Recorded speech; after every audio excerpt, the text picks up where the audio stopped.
Hey, everybody. It's Robert C. Stern with The Social Leader. How's everybody doing today? Bringing you another great interview. We got interviews coming up all this week during Christmas and starting in January. Lots of new people and companies and events and things going on that I want to give you all this information on. Today, I am lucky to have a friend who I met through Facebook and through the real estate industry when I was a realtor full-time. And he is the Chief Enchantment Officer, which we're going to go over that title a little bit, of a company called Happy Grasshopper. So his name is Dan Stewart. And Dan, tell me a little bit about you and Happy Grasshopper. Oh, sure. I'd be happy to. Hey, I should go get my hat. Yeah. So, you should know I'm a serial entrepreneur. Happy Grasshopper is my last company. I absolutely love what I get to do every day, and I feel privileged to have such a great team here. So as of today, there are 25 of us now in our company. We've been growing, like doubling our size every year for the past couple of years. That's been fun. And the reason for that growth is that we're really focused on helping agents with a problem that they all have and can all relate to. You've heard for years that email has the highest ROI of anything you can invest in. Your marketing dollars are best spent there, but most agents don't get great results because they're doing the same sorts of things that everybody else is doing. It's not hard to send email today. It's hard to send email that people actually want to read and will reply to. And that's what we focus on. Now, explain just where this idea came from, because, I on Facebook, you remember my question of the day.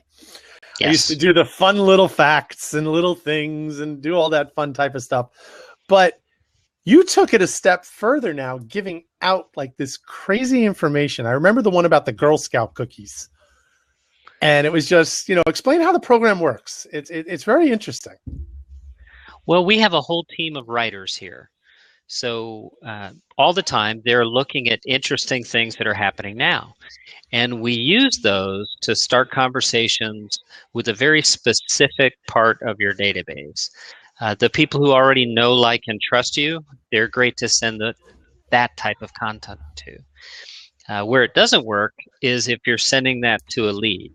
Someone who doesn't know you, someone who's just registered on your site, maybe they've done an IDX search or something. They're not ready for you to treat them like a friend, right? Mm-hmm. They need to be convinced that you're the person they should choose to work with. So for the past 2 years now, we've actually been assigning one of our copywriters to each client, really getting to know them, understand their value proposition, understand what's unique and special about their market, and then build a custom campaign that we've really proven is great at converting those leads. Now, is it a weekly thing, a bi-weekly thing? Is there different setups for it? I mean, for the people that are listening and for the replay, it's basically in a nutshell, what Happy Grasshopper is it's an automated email system that sends information to the email list that you provide, and it goes out how often? Well, it depends. I know that's an uncomfortable answer, right? But it's true. You're unique. Your market is unique. There is no one-size-fits-all answer that's right for everybody. Mm-hmm. So let's just look at one part of your database, those people who already know you. Your past clients, your sphere of influence, people who already know, like, and trust you. Mm-hmm. Our testing shows that by touching them once every 3 weeks with an email, we'll get the highest open rate and the lowest unsubscribe rate. So that's the frequency we recommend for that specific subset.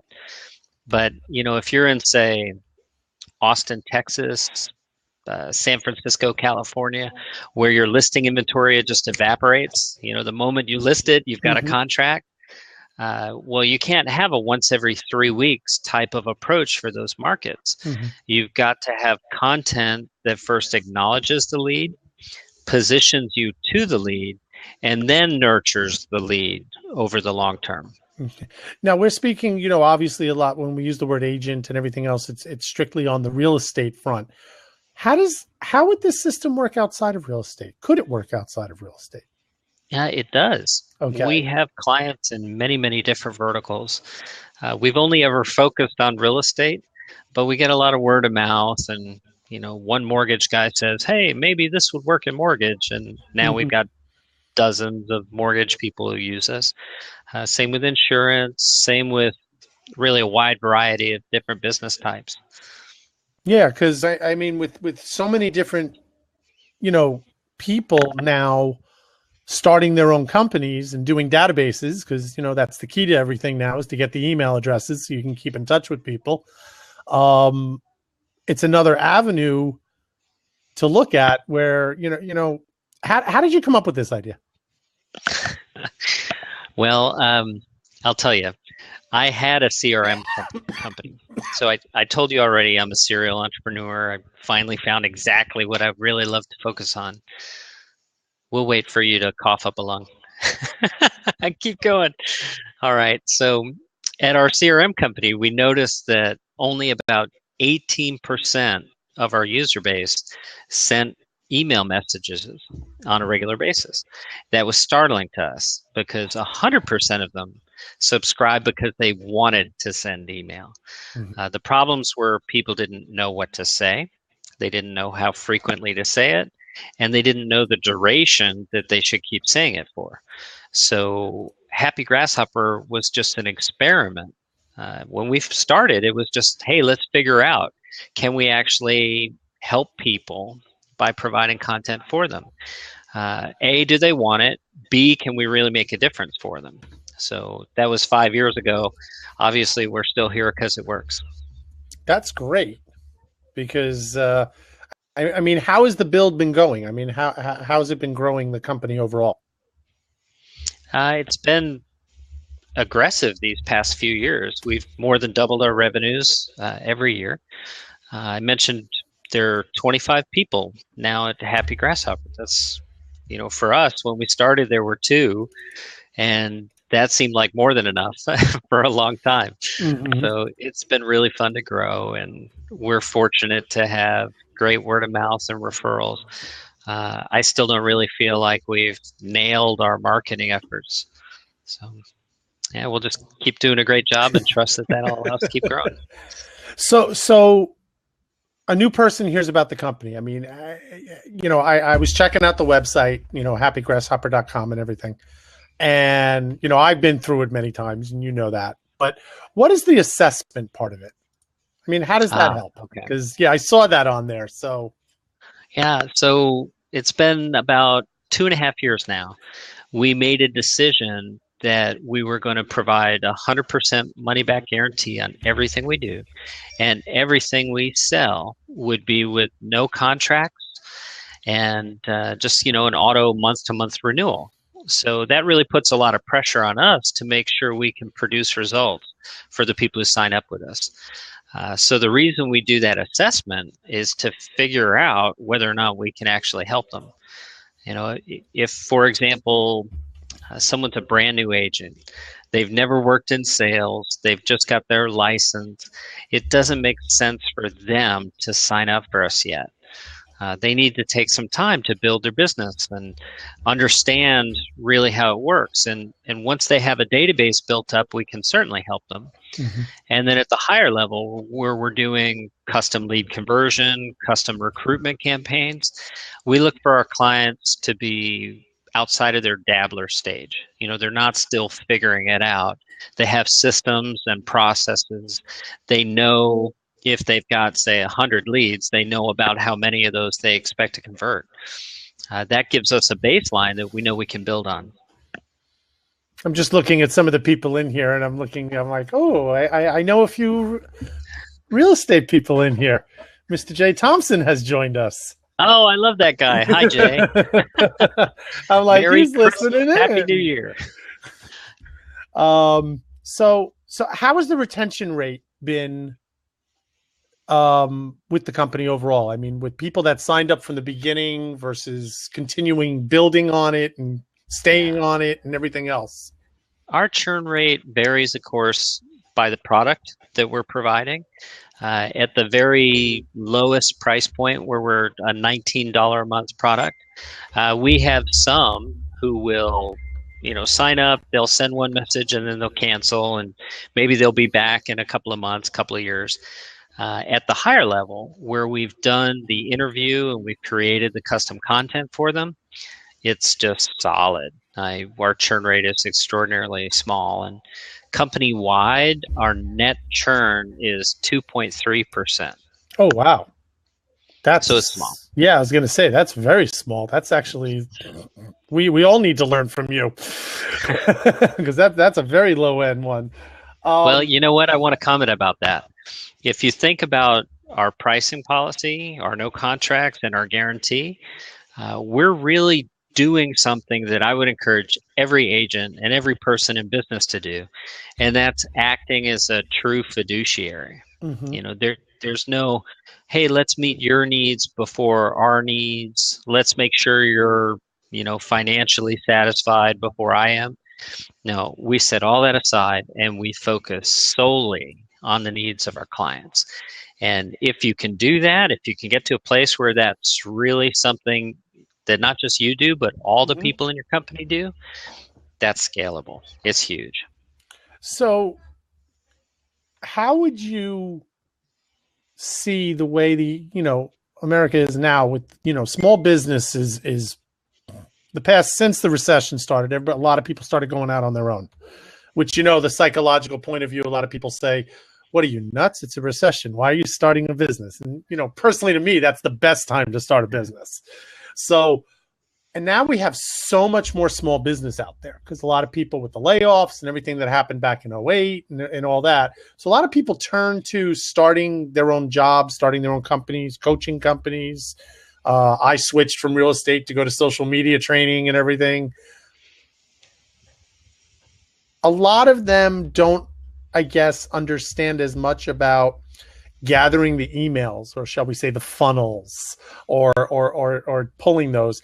And if they do pull them, a lot of them don't really know what to do. I mean, does Happy Grasshopper have webinars or things that explain understanding why it's so important to be doing that? Well, we do a webinar series, but it's really not very pitchy. We're not selling on the webinars. We're mostly teaching people.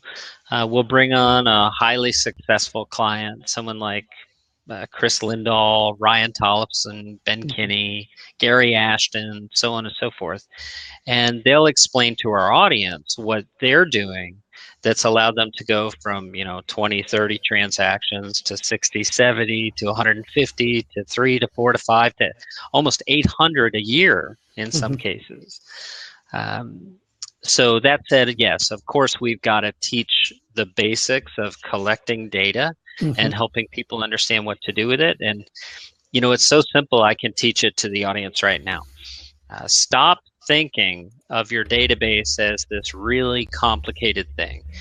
There's only two groups of people in your database. There are those who know you, and there are those who don't. Two groups. Now, of those two groups, some are ready to buy now, some will buy, but they're not ready to buy now, and others will never buy.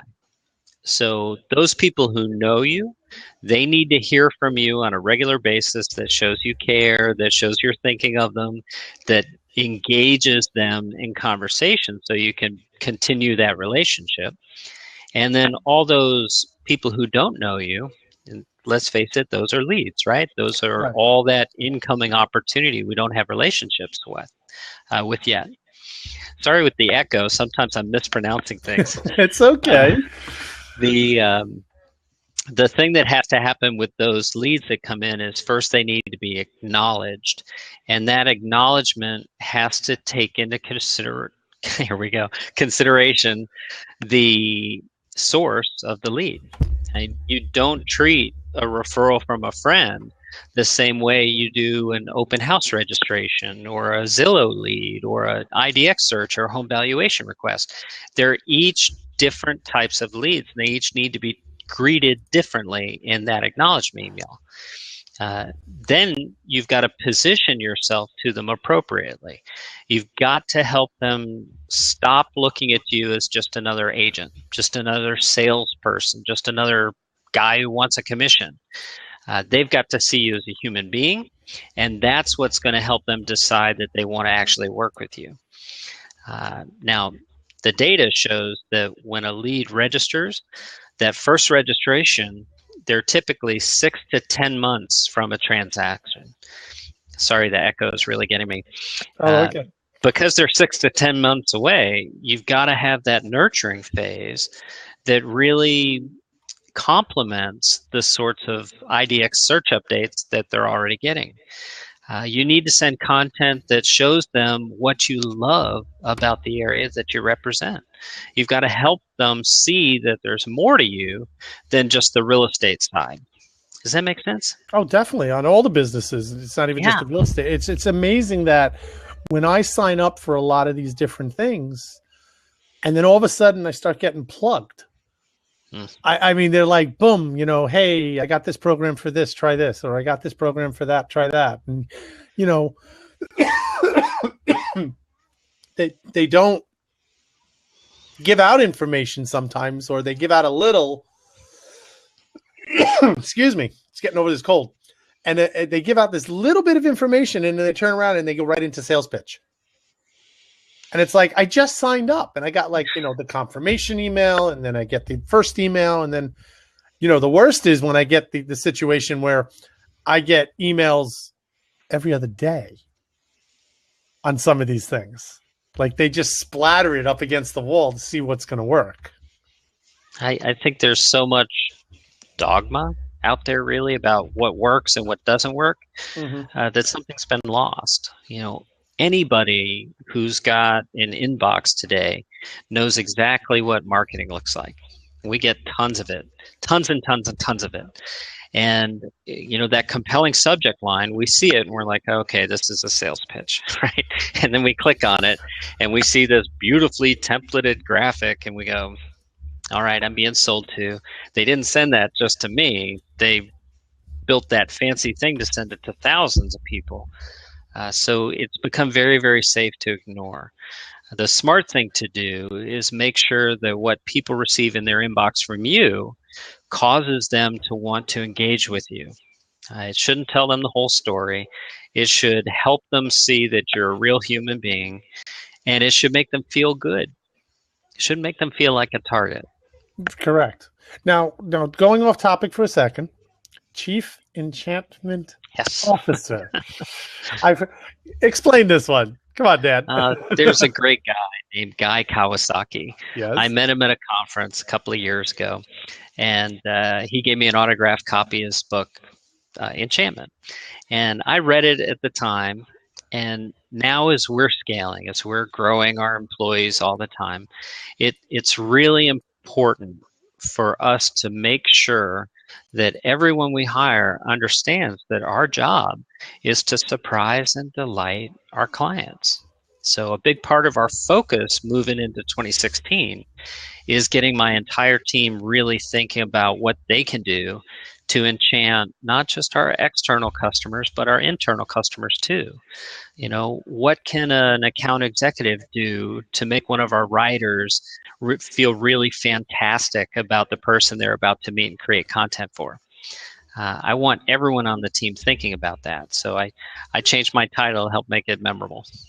No, I love it. I love it. I was like, because I'm sitting there going, well, wait, he's the CEO. No, he's the different CEO. Wait a minute.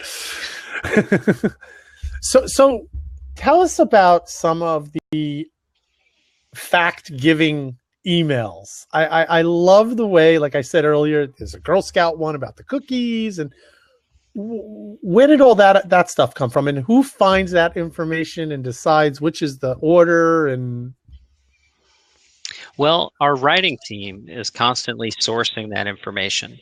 So let's break it down. Everybody's heard that what you send people should be relevant. And a lot of people say, well, I'm in real estate, so I've got to send stuff that's relevant to real estate. Well, I like to ask you to send content that's relevant to the moment in time that we're all sharing. So that Girl Scout cookie message, that only makes sense when all of a sudden we're seeing the Girl Scouts everywhere. A Mother's Day message does no good in October, right? Correct. Timing is important. And there's always interesting things happening that we can use to start conversations. So something we've just added, I'm really excited about this. For 5 years now, we've been creating these fun, friendly messages about these topical events. And because people like our service and they love the response they'll get from someone who knows them, they start sending those messages to people who should never get them. So we've heard that, right? We've listened to it, and we've created a new category of keep in touch messages called Keep in Touch for Leads. And this is content that's real estate specific. It's about things that are happening now in real estate. And we're using those to make the recipient curious to want to know more. A great email, everyone should write this down. A great email makes the reader curious, and it leaves that curiosity unresolved. That's how you get the engagement. I like that. I like that. It leaves them unresolved. Leaves their curiosity unresolved. Because that means they want more information. Yeah, you've got to have a conversation before you have a contract. I mean, that's the order they go in. So our job is to really help you have more conversations. I like that. So, I mean, what type of other things they do? I mean, we said there was a Girl Scout cookies or things like that. I mean, what type of things do you like pull niches from?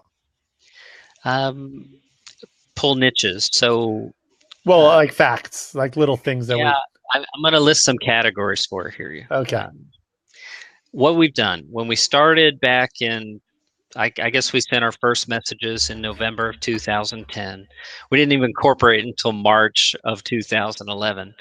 But at the time, it was one message, and you either edited it or approved it for delivery. There was no selection. And we heard from our users they wanted more selection. So then we started having 3 messages that they could choose from. And then we heard some more, and we started creating categories. We might have a technology category, a sports category, a human interest category. And there's always about 7 to 10 messages for our users to choose from. They can go through and read that content. And there's so many of them now, Robert. It's not like the individual message sticks in my mind. But by the category, they're all interesting things. So it could be an event that's taking place now, like a holiday. It could be a news story that's just breaking. I remember when we had the final launch of the space shuttle before that program was shut down. We wrote messaging that had a lifespan of like 3 hours. Our clients who were not in there choosing a message at that point in time, that message wasn't going to work for. It was that time sensitive. There's another category that's really popular. It's called an appointment setting category. So I might send an email to you. I remember when we wrote it about a cup of coffee called the Finca Palmolera, which was a experimental $12 cup of coffee at Starbucks.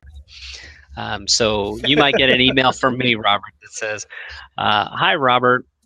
Some people feel like Starbucks already charges way too much for a simple cup of coffee, but they named their new cup a Finca Palmolera, and I'd love to try one. How about you? Should we get together for a cup of coffee?" All right, so a simple question. There's a link to the story about the new Finca Palmolera. And then we get hundreds of clients telling us that message set dozens of appointments for them, and they got tons of listings out of it. So, yeah, appointment setting messages are really great, but you can't have every message that goes out be an appointment setting message. All right. Shannon's actually here, and she's got a question, and this is one of their features now. We can pop the questions right on the screen. Yeah, I love it. This is cool. You're going to be on again, Dad. We are going to be using Blab for sure. Good, a converter. So how do you and your team leverage the New Year's resolution without getting lost in the muck and saturation with the noise? Great question. And that's part of a lot of this also with the emails.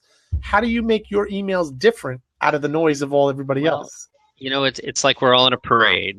All of us on the marketing train are marching in order. So, a couple of weeks ago, we were sending our holiday greeting messages, and now it's time to turn the page on the calendar. It's time to talk about what we're going to do to be great in 2016. Get a jump start on the new year. Everybody is receiving the same stuff in their inbox over and over and over. So we like to find a little different twist on it. What can we send someone at this time of year that's going to help stand out in the inbox and create results at the same time? So how about this? And write this down, people. If you've got it's being recorded. They'll watch the replay. Okay, great. You may feel like there are people in your database who aren't hearing from you when they should be. Maybe you've got a client list in, say, top producer that you haven't touched in 5 years. So now's a great time to say, hi, so-and-so. It's going to be addressed to their first name. As we start 2016, I wanted to reach out to you and apologize for not doing a better job of staying in touch. How are you? You can count on hearing from me more in 2016. Oh my God. Right? It's so easy. But it's a couple of sentences. Start with an apology? Start with an apology. Yeah. Are they expecting that? No. Mm-mm. Holy cow. Is that human? That's a very human thing to do, is to admit that you're fallible, that maybe you haven't done something you should do. Let's just go ahead and own the fact that we'll all make mistakes. We'll all screw up. Not everybody fixes them. And I'd like to encourage you to be brave enough to show people who you really are. And Shannon just even wrote in the thing. She goes, truth, I open emails like that. You'll open emails like that. So like something like that, what would be the subject line? Because that's the key to get them to open it a lot of times. Well, there's two things that are key to get the message open. First is catchy subject line, but we're all used to seeing that sort of thing. Right. The other one is relevancy of the relationship. I don't care what subject line my wife uses. When she emails me, I'm opening it. Right? It's coming from her. It's high value, period. Right? So you can't be married to everybody in your database, obviously, but you can develop the kind of relationship where they're like, oh, it's Dan. I was hoping to hear from him. And that they'll fire it up. And that makes how tricky, salesy, markety that attention-getting subject line really needs to be. Mm-hmm. So, yeah, we can brainstorm some, for sure. Maybe I made a mistake. Right? That's very simple. It's honest. It reflects what the content is inside the message. And I would open that. If somebody sent me an email and it said, I made a mistake, I'd open it. Yeah. Shannon also wrote, I'm not a fan of the RE making me think I sent them something. Yeah, the gotcha subject lines. I'm not a big fan of that. Like they thought they thought I sent you, so they're returning it back type of thing. Right. Yeah. Well, we see that a lot. One of the unfortunate dogma issues with email marketing is put RE : at the front of every email, because that will get you past some percentage of spam filters. There's the right way to do things, and there's the let's get rich quick way to do things that never seems to work. So it's more of a short-term method, not a long-term. Be a person worth knowing, right? Mm-hmm. You already are. You may need someone's help to get them to understand why you are. Mm-hmm. We all sort of have a blind spot when it comes to positioning ourselves and writing about ourselves. So there's a need for our service. But your challenge is to be the kind of person you need to be to get the kind of results you need to get. Now, okay, so somebody comes over to the site and they talk to somebody on the phone and they say, okay, I want to do this, and whichever plan they take. As I recall, because it's been a while, they sign up for whichever monthly program they're doing. They upload their email list, correct? Mm-hmm. And then where does it go from there? Give me like a procedure. Somebody signs up, they have 500 emails they're going to work with to start. They upload it, and then where do things go from there? Yeah, we've made this so simple. I don't care if your database is a shoebox, right? Whatever it is, send it to us. We'll clean it up. We'll import it into the system for you. We believe in a white glove setup process. So when you take the assessment on our website, one of our professionals is going to reach out and first lightly evaluate whether or not we can help you and what the right solution for you is. We'll either guide you right into that solution, or they'll guide you to a deeper conversation with one of our account managers. And what they will do is really get to know your business, whether it's lead conversion or recruitment, whatever your priorities are, maybe both. Whether you're a single agent, whether you're a team, whether you're a brokerage with hundreds and hundreds of agents, we can help you. We just have to take the time to really understand where you are and where you want to go, and then we can help you get there.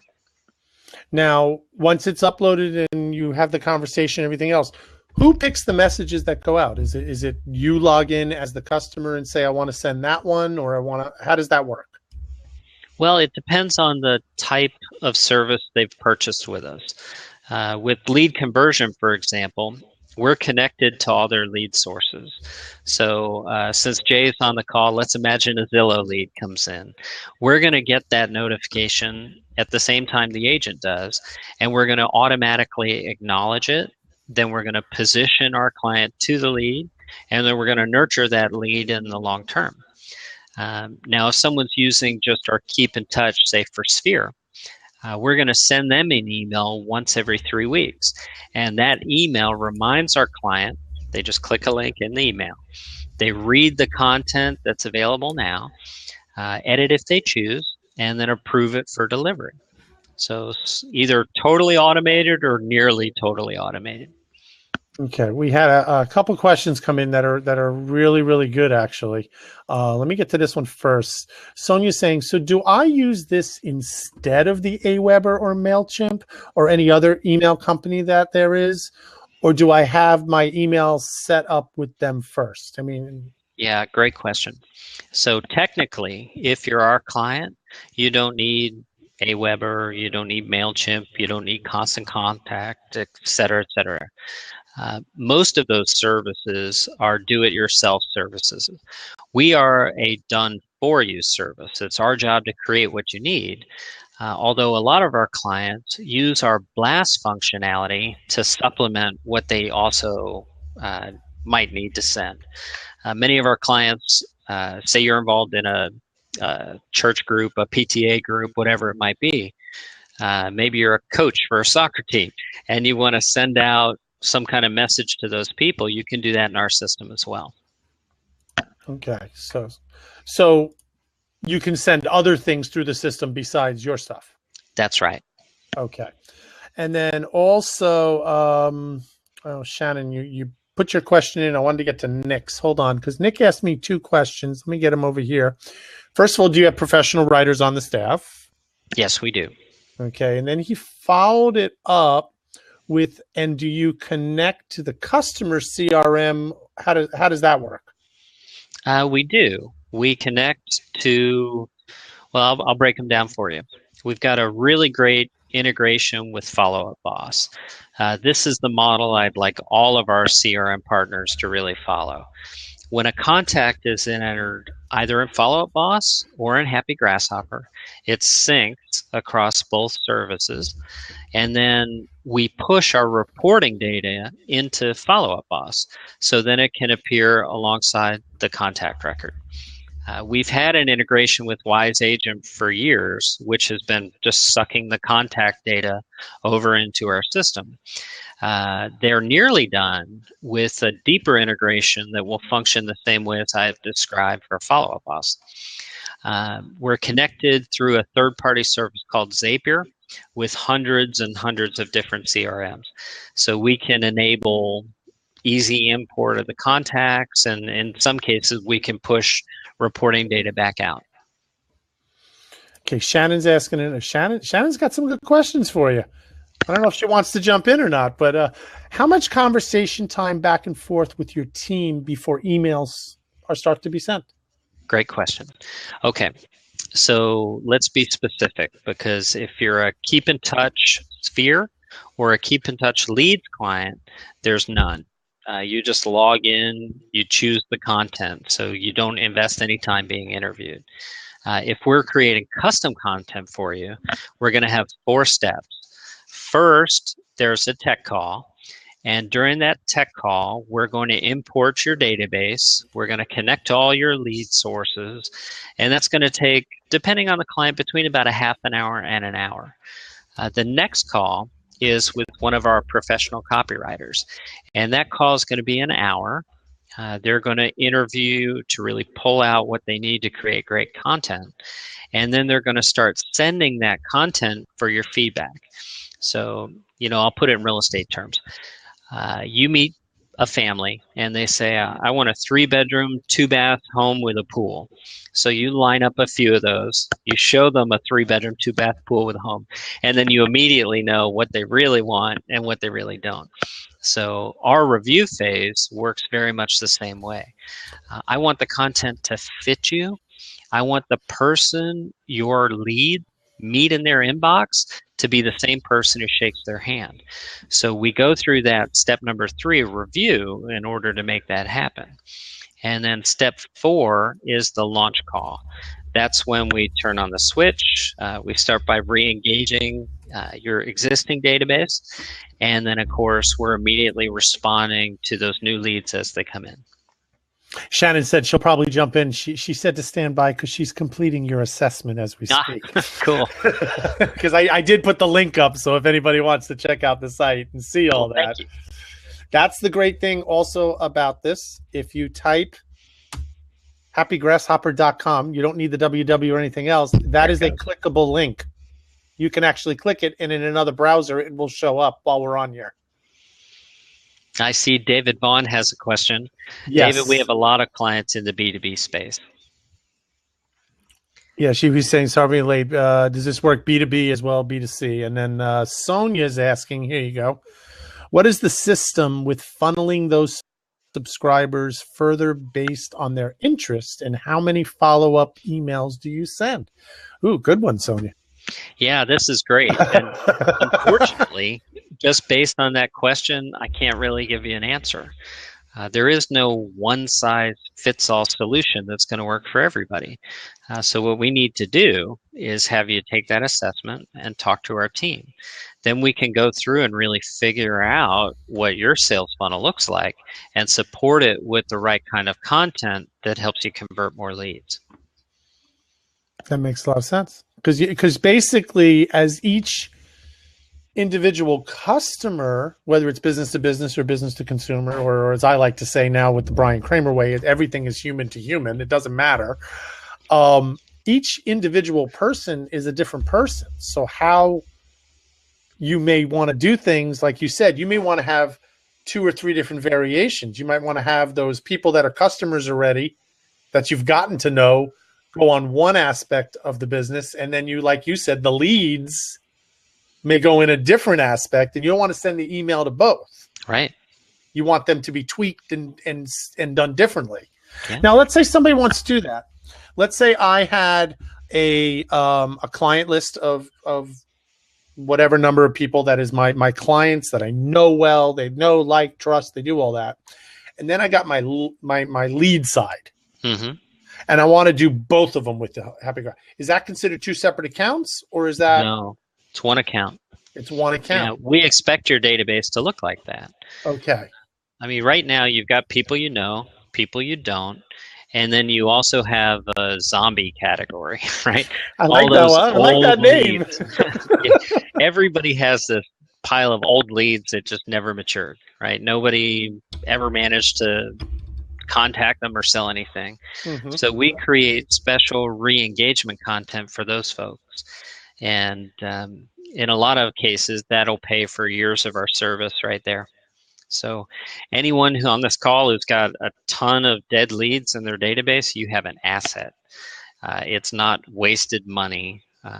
Don't forget, leads need about 6 to 10 months from their first registration to be ready for a real estate transaction. Right, on the real estate side. And that could be about the same on any business, an insurance side, a coaching side, or things like that. All right, so David, you didn't put it in questions. So one of the largest issues I have with content creators is in the model I am interested for. It takes a bit of time to properly educate someone on how to speak intelligently, and by the time that person is up to speed, they have been replaced. So I guess the question is, what's the churn rate? David, I really do love you because I do know you, but I love the way you just get to the point. So what's the churn rate for the writers and the representatives? Well, it's that's great. It's honestly non-existent. Every writer I've hired is still here. My newest writer has been with us about 2.5 months now. Mm-hmm. Here's the thing that would have you ask this a slightly different way, David. I said earlier in the call that a great email creates curiosity on the part of the reader and leaves it unresolved. I want that person to reach out to talk to you, to reply to you. I want that person to engage with you so you have the opportunity to turn that conversation into a contract. Our writers don't need to be experts in your business. They need to be experts in knowing enough about your business to make people want to know more. So that's a critical distinction there. It's a good question, though, because I understand what he's saying, though, because sometimes you finally get somebody on tap and it's like they disappeared. You got your boom. Yes. No, but it does make sense. It's because, we've all had that experience where, whether it's at the bank or something, and then all of a sudden that person that you got friendly with and is on board and understands your needs and whatever else finally gets you, and then where'd they go? And they got moved like 4 towns away to another, or they left the company and you got to start over. Well, it hasn't been a problem for us. That said, we're aware it could become a problem. So I'm knocking on wood for you. We record all of our writer interview calls. We record all of our tech calls. We want to capture as much of that as possible. So if someone is gone, we can always go back and reference. Okay, great. No, that's great. So you have different levels. Explain the different level thing we were talking a little bit about. Okay, so the different levels, you're talking about our pricing model and the clients we serve. So whether you're a single agent or salesperson, whether you're on a team or building a team, whether you're at the brokerage level or the enterprise level, we have solutions that can help you. The very basic, some of our clients spend as little as $19 a month. Our largest client is spending almost $20,000 per month. So it can vary, quite a bit according to what your particular needs are. That's a big range. It's a huge range. So the best thing to do is really take that assessment and let us figure out what the right approach for you is. So the best way is they go to the site and they take the assessment. Mm-hmm. Like Shannon was doing. Shannon, are you still taking the assessment? Because I'd love to hear. She's popping in. Yeah, she is. Hi, Shannon. Hi. I was just waiting until you were going to transition into if it was time to talk about this. No. Anytime. I'm still in vacation mode, so I've got the tree behind me. I'm chilling out, relaxing here. So I want to say, Dan, I wish I could say you had me at hello, but I'm smart enough to know better in business that it's not that easy. And so I am very impressed already. Well, thank you. Answering the meat of this mess as to why I have not in almost 6 years in business done any of this because it's not fun. And that's one of the problems, right? And, you're not going to deny it. It's one of those things that, from our perspective, we recognized it was a huge pain issue back in my CRM days. And that really, really bothered me because the market was saying, we want the ability, we want the ability, we want the ability. And we gave it to them.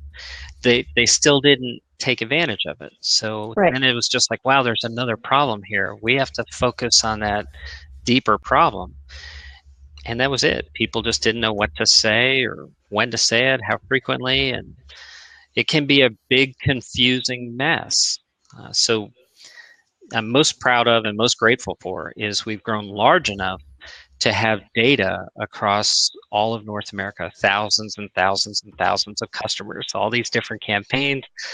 There's no question about what works and what doesn't work. We know that now.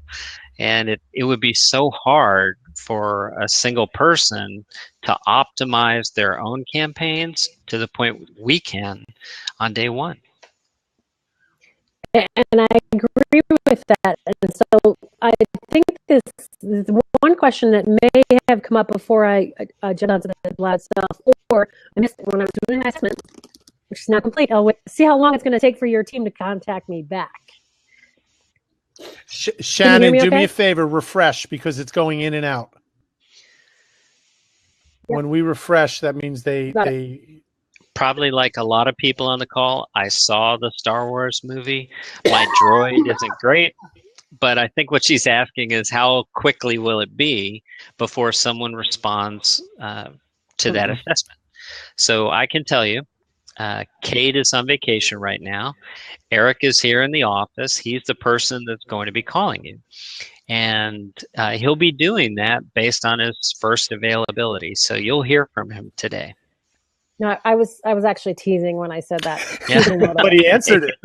I know, and he didn't. So thank you. I like to if I'm not having fun, I'm out. And so for me, in my business, I like that you asked that question in the assessment. And folks, if you haven't completed the assessment, there's great qualifier questions there. So I'm impressed with that. You're not just giving me a stock form. You're piquing my curiosity with the way that you're asking questions. We kind of need our own dog food. I think that's smart. And so I'm in the business of connecting people with their own strengths and success. I use lots of the professional development assessments, Myers-Briggs and Emergenetics, DISC, etc. How much of that is involved in building a campaign with a client? Great. I love that you bring this up. So is Ron Armstrong on today? I love this guy. Ron Armstrong is a client of ours in Asheville, North Carolina. And he challenged us to build a campaign where he could do a mini DISC assessment when he meets people face to face, and then he could activate a particular campaign for them. And so we experimented quite a lot. And what we discovered is that Ron is still exactly the same guy, right? So rather than try to have different campaigns for each of the different people, hang on just a moment. Sorry about this. Oh, that's okay. He's working. This guy's working. Just, a little noise. That's okay. No. This is what, you know what it is? I've known Dan for a while, and I said, this needs to be shown on Blab because this is an amazing program. I think it's spectacular so far. Yeah. Definitely. Okay, I'm back. Sorry about that. Work is work. Yeah, I put a little sign up, but people keep opening the door.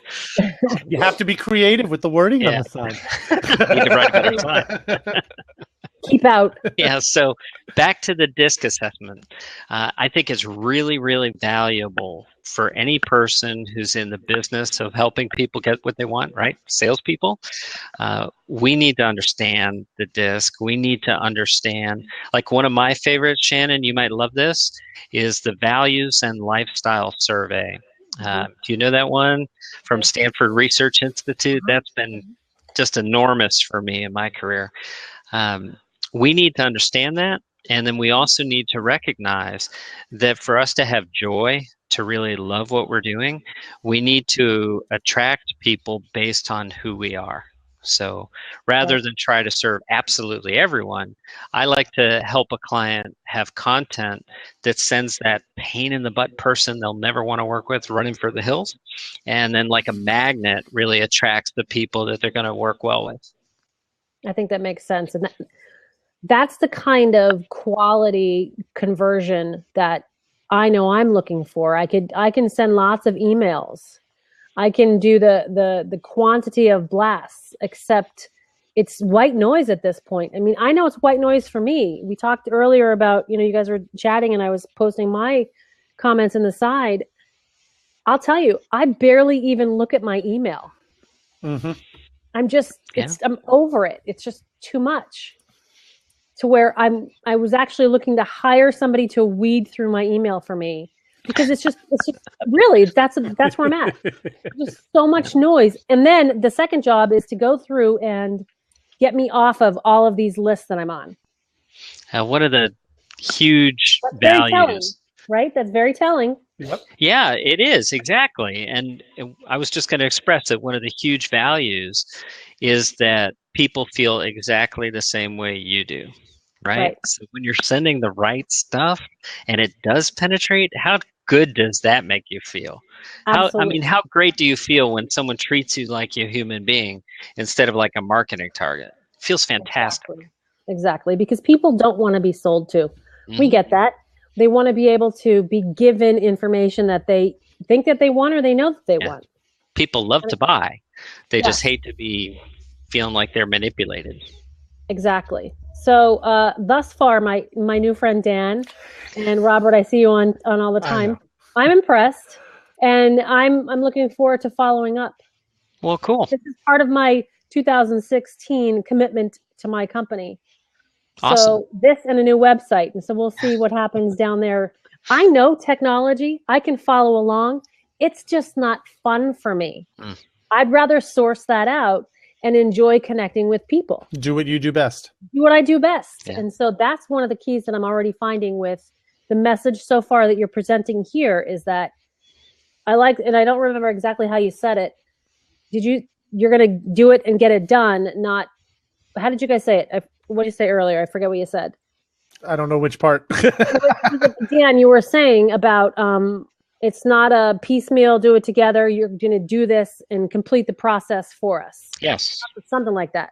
You packaged it much better than I was breaking it apart. I don't remember exactly what I said either. Thankfully, it's being recorded. That's a great soundbite. You should take that one. That's a great... I was like, ooh, I like that, because I was taking the assessment. I picked up when he said it. That was good. So bravo. I look forward to chatting with you again, Dan, and see you again, Robert. Okay, Shannon. Thank take you, care. Shannon. All right. Bye. All right. Sonia had another quick question. I know we're kind of coming up on our hour soon. I don't know what your time frame is. So do you have repetition email address delete system? And how close is it maybe associated maybe with an Infusionsoft? And it's okay that you're asking questions, Sonia. That's what this is for. Repetition email address delete. Okay. We call that deduplication. So whenever an address is loaded into your account, if it's already there, we're going to deduplicate automatically. Now let's look at a scenario. Let's take a huge market with thousands of agents in it, say Atlanta. So we have hundreds of agents that use Happy Grasshopper across Atlanta. And there's a real possibility that a single contact could end up in the database of many of our different customers. So when we're creating keep in touch content, we know when that contact appears in more than one database, and we give each of our clients unique content to choose from. This way, that single contact never gets the same message twice. Does that make sense? That makes a lot of sense, actually. It's important. I mean, we all know that like XYZ system is sending today because we get the same email from, a half a dozen people. It doesn't feel good. And how close to the Infusionsoft system? I know Infusionsoft quite well. Back at my CRM company, they were a major competitor of ours. And Infusionsoft is a do-it-yourself system.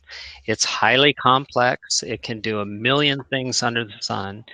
What we do is done for you. So we take the time up front to really get to know you, to understand what you need based on your stated objectives, and then that's what we deploy for you. So, technically there's not a huge variety of ways to deliver an email today. It's not like technically there's some magic way to get in the inbox. We have a whole team of people focused on excellent deliverability. It is very, very important.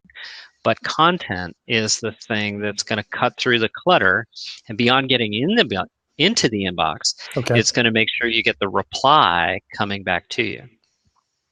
And that's what the whole goal of email marketing is. It's not just sending it out as an informational piece. You're sending it out as a piece, but to create the engagement and to create a response possibly.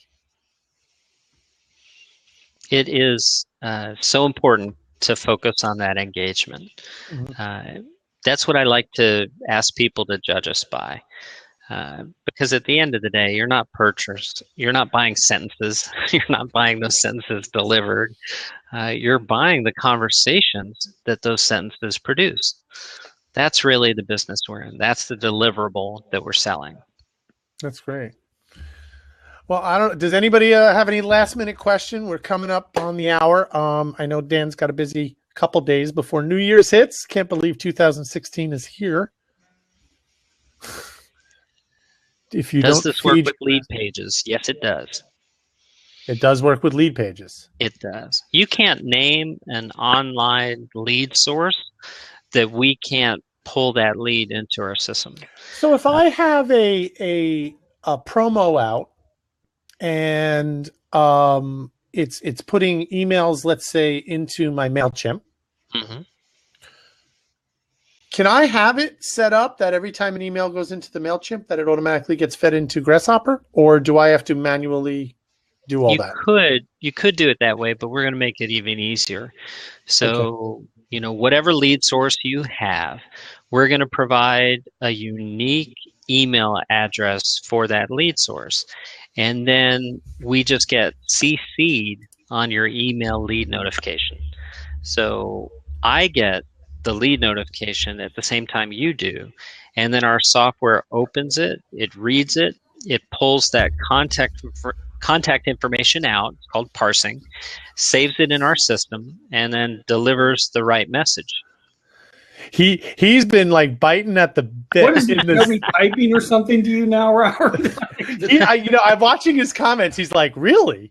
And I'm sitting there going, and he even wrote he wants to talk to you guys offline. I was like, David, just my last response was more of an offline. I'm certainly not going to take up this time to do it, but I do work for a wholesale telecommunications company, and so I'm interested in your product. I'm interested to see if there's a fit there, because it's extremely difficult to find somebody who's not in-house to, like I said, speak intelligently and deliver the message as we want the message delivered. It's, telecom. Oh, well, you sell phone service. Yep. That's not, Well, I'll tell you a story about my best man. Yeah, he was in the voice over IP, PB Exchange is the name of his company. I don't know everything about your business, but I probably know more than I should. And that's okay. I mean, that's why I asked the question about churn rate, and I wasn't trying to be funny or. Oh, no. No, we're proud of it. Looking into it, I mean, you've got a very good thing. It's just, like I say, I get somebody up to speed who can speak intelligently and understands this is what, we want you to talk about, and then they're gone. Poof. And, at experts.com, something, Nick. We're on the same way. They were like, yeah, I've encountered it too. I said, it's so frustrating. Because you're in different fields. You're also, Nick's in the legal end with the thing. You got obviously the telecommunication, and, Dan started with the real estate industry, but now has branched out into all the others too. Yeah. So it's a different connotation of what to expect. It's different conversations. Mm-hmm. And I know you even said, is it business to business or business to consumer? It's both, because that's even a different conversation. It's always so difficult, because the person that you need to immediately engage and gain interest from is not the person who purchases. That's a completely different person or department that you have to convince at that point. And so, but if you have them on board with you to go through, sometimes it's a little bit easier until they go, well, you're selling phone service. I already have a cell phone, man. All boils back down to that, David. David, your question about SMS, we do need to have that chat. Sure, it's absolutely. on a roadmap for deployment in January. Oh, okay. And we're kind of at that critical point about which service to plug into. So your timing's great. Good. Yeah, absolutely. I'll follow you however you want to connect. Like I said, I'm not going to tie this up, but Hey, I like email. Dan@happygrasshopper.com. Dan@happygrasshopper.com. I will send you an email after I get off of this. Yeah. Cool. Now I'm going to tell a funny story that David will probably sell. Well, that figures. I met Dan. It was about a year in, I think, when Grasshopper was up. We were talking a little bit on Facebook and everything else. And I was talking to him about it. I was still doing the real estate a little bit, but I was pushing more onto this. And we had a conversation. And for people that wanted to try the service, he actually mailed, I have my hat, but to get the hat mailed to me, Dan, did you tell them what I had to do? Do you remember? I'm thinking you had to eat a chocolate-covered cricket. Yes, I did. He mailed me chocolate-covered crickets, and I had to take a picture, a little video of eating it, and put it out there so that I could get the happy grasshopper hat. You know, people are disappointed if we show up at an event and we don't bring the chocolate-covered crickets. It's crazy. But I did it, David. It does not surprise me. I could list out numerous things and so that. Yeah. Robert, a chocolate covered grasshopper. Yep, that's okay. Doesn't surprise you at all. Was the hat worth it? Yes, I wear it all the time. They all sing it half the time in the mornings when I'm on, or late at night. That's the one that says "Get Happy." You will never look at a Kit Kat bar the same way. It's bizarre, but they taste exactly like a Kit Kat bar with a little bit of a. Problem. Oh well, I used to like Kit Kats. Yeah, I'm not sure they're not Cricket Cat bars. I'm gonna send David in the mail for the holidays a case of Kit Kats, but I'm gonna put a recording in the inside of chirping. We need the Google Hangout, the cricket chirping thing. The Google Hangout. Okay, well, thanks a lot, Dan. I will email you. It's coming from David at TSG Global. Awesome. And I look forward to speaking to you about it. Thanks a lot, Robert. Thanks a lot. Take care, David. Thanks, Bye-bye. David. Cheers. All right, so I don't want to take too much because we're just over the hour, but I definitely thank you for coming on. I thought people might get information because, like we said, it's not just real estate like you started. It's really open for so many new industries out there, and on Blab, it's unbelievable that there's so many different types of industries here now. Well, sorry about that.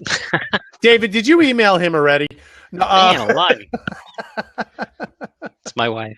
She's calling. See, sorry, hon, I'm not answering. No, but I'm going to let you get going because I know you got stuff going on. I wish you a great New Year's. I hope to see you on Blab more. Yeah, I'd like it. This is a great platform. First experience, and I'm already thinking, wow, why do we do webinars? This is awesome. And Does it have a screen share? Believe it or not, they're working on it as we speak. But you can use a either Cam Twist or ManyCam that you can use a screen share and do that with also, so that you could actually almost do a webinar on here live. The only difficult thing is you don't get any email addresses. That's okay. We have other ways of getting those. Well, you get everybody's Twitter account, and that's the thing. By recording this, everybody that was here. Yep. Cool. So I thank you very much for coming on. Oh, thank you, Robert. It's great to see you. Thanks for inviting me.